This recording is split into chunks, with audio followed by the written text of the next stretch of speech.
Hey, Legal Amigo here, and have I got a story for you?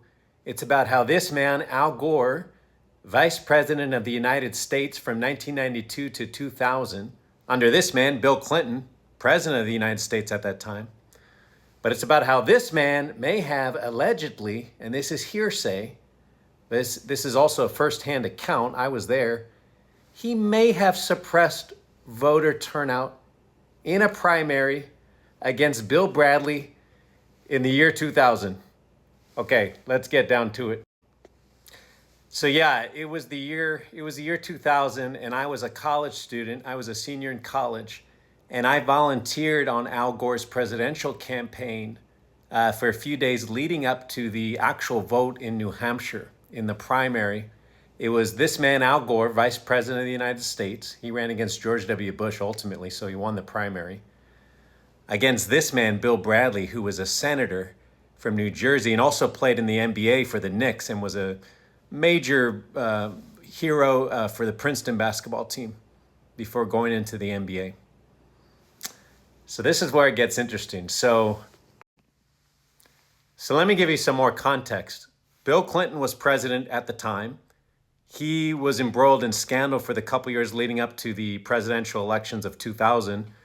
It involved a White House intern, Monica Lewinsky. You all may be familiar. Look it up. But basically, Bill Clinton was considered Slick Willie, was involved in all sorts of scandals. But meanwhile, his vice president, Al Gore, was considered a Boy Scout.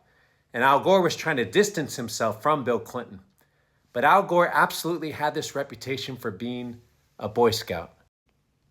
So yeah, you can check out this archived New York Times article from around that period that describes Al Gore as the Boy Scout candidate.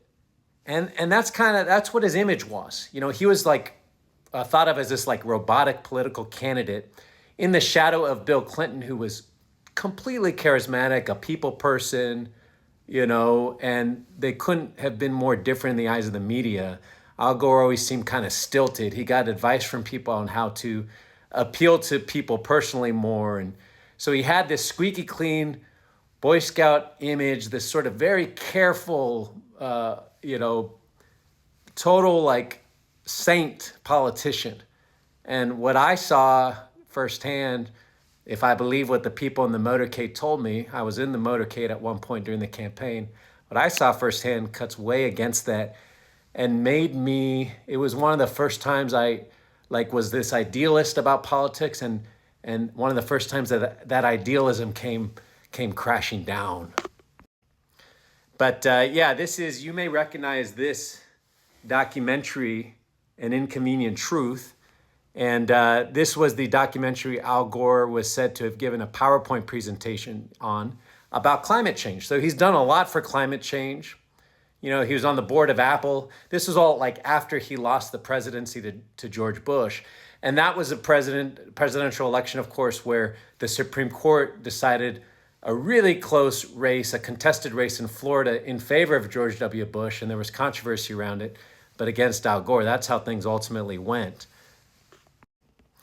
But anyway, yeah, that's Bob Schrum. You see that photo there he's a major politico and has worked on a number of campaigns as a senior political advisor. And this is a photo I took, and these are some folks. I don't recognize everyone in the photo, but this was during the New Hampshire primary. You know, I was there and saw them kind of working away during the primary on whatever they were working at, you know. Here's me with then Senator from Massachusetts, John Kerry. Oh, that's me. That's a young me. Look at that baby face. But then Senator John Kerry, he went on to be Secretary of State under Obama.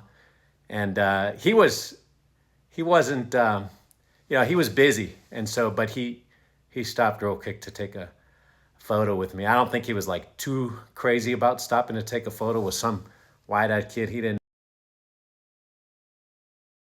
I even got to meet Bill Bradley leading up to the primaries. So that was fun. And yeah, this is Bill Bradley and Al Gore shaking hands before a debate during the presidential primaries. So anyway, that was all context. That's laying the foundation for the story I have to tell you about how this man, the Boy Scout, Vice President Al Gore in the year 2000, in early 2000, during the New Hampshire primaries on the night of the election, may have, I mean, I don't have hard evidence, but I was in the motorcade and he or someone on his team or somebody may have suppressed voter turnout and may have suppressed voters who wanted to vote for this man, Bill Bradley. And I've told this story to friends and I've never told it publicly, and you can be the judge of what makes sense. But anyway, this is the conclusion of part one, setting the stage. There'll be other parts. So follow me, follow Legal Amigo if you want to hear more, or check out the other videos if they're already posted. All right, we'll see. And I'm curious what you think, and we'll see what kind of reception this gets.